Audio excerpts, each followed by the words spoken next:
Borxhet ndaj kompanive shqiptare u fshehën, pasi kryeministri kontrollon jo vetëm qendrën kombëtare të biznesit, por edhe gjykatat në vend. Por, nëse vetëm një kompani shqiptare ka deklaruar se Air Albania i ka plot 4.7 milion euro borxhe, ato ndaj kompanive të huaja, kryesisht kompanive që ka marrë avionet me qira, shkojnë në disa 10 milion euro.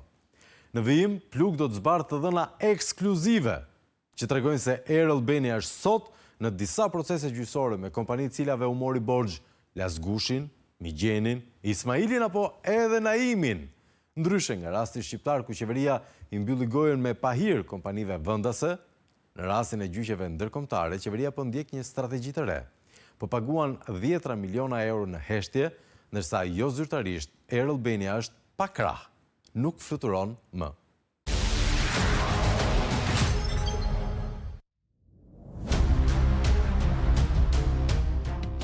Plug ka zbuluar të dhënat të tjera, të cilat krijojnë një ide se sa është borxhi që Air Albania i ka kompanive ku ka marrë me qira avionët për të kryer operimin për transportin e udhëtarëve. Studio ligjore Chamber & Partners ka një njoftim të vitit 23 ku njofton se ka këshilluar kompaninë Get Aircraft and Engine Leasing Limited që t'i jap me qira kompanisë Air Albania 2 avion Airbus A320-200 Neo. Marrëveshja është ndërmjetësuar nga 2 përfaqësues të Chambers & Partners, Alban Saushi dhe Anisa Rumbullaku. CR Partners në bashkëpunim me Karanovic & Partners kanë këshilluar GAT Aircraft and Engine Leasing Limited në lidhje me marrëveshjet e qiras së avionëve që kompania nënshkroi së bashku me Air Albania SHPK.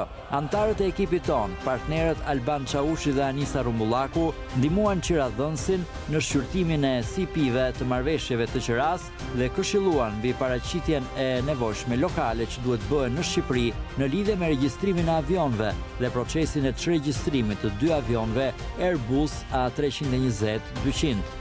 Plug zbuloi më tej se marrëveshja mes Air Albania dhe Get Aircraft është nënshkruar në vitin 23.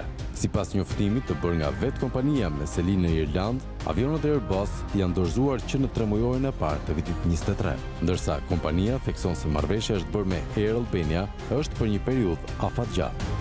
GA Telesis LLC GAT njofton dorëzimin e 2 avionëve A320 me qira afatgjatë për Air Albania.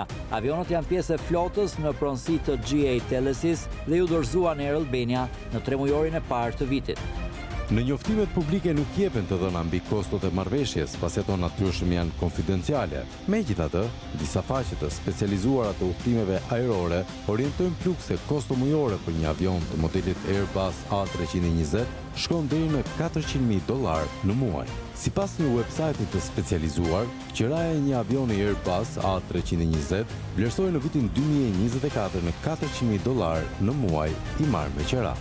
Tarifat e qiras në treg për avionët me trup të ngushtë kanë mbetur të qëndrueshme në 3 mujorin e fundit, pas një rritjeje të ndjeshme në gjysmën e dytë të vitit 2023. Tarifa e qiras në treg për një Airbus A320 Neo të ri dhe Boeing 737 MAX 8 është rreth $400.000 në muaj, ndërsa për A321 në X është rreth $460.000.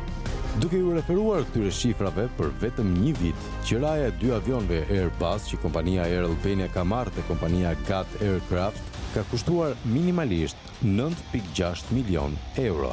Ndërsa nëse llogarisim për 3 vite, kjo shifër ka shkuar në 30 milion euro.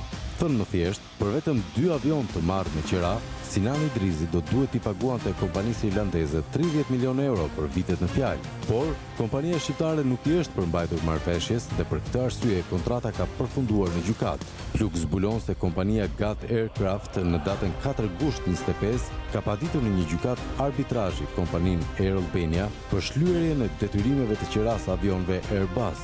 Deri në 17 shkurt janë zhvilluar disa seanca gjyqësore, ndërsa çështja është ende në proces.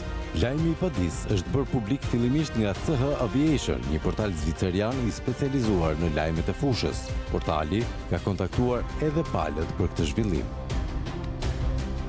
Padici refuzoi të komentonte mbi procedurat ligjore në vazhdim, ndërsa Air Albania dhe Turkish nuk u përgjigjen kërkesave të përsëritura për koment. Turkish Airlines mban një pjesë prej 49% aksioneve në Air Albania.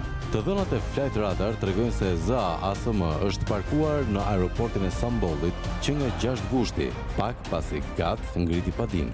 Disa media shqiptare raportuan se avioni ishte konfiskuar, megjithse CH Aviation nuk mundi t'i verifikonte në mënyrë të pavarur këto pretendime. Ndërkohë, avioni ZA MMK është pezulluar në aeroportin e Stambollit që nga 22 korriku 24.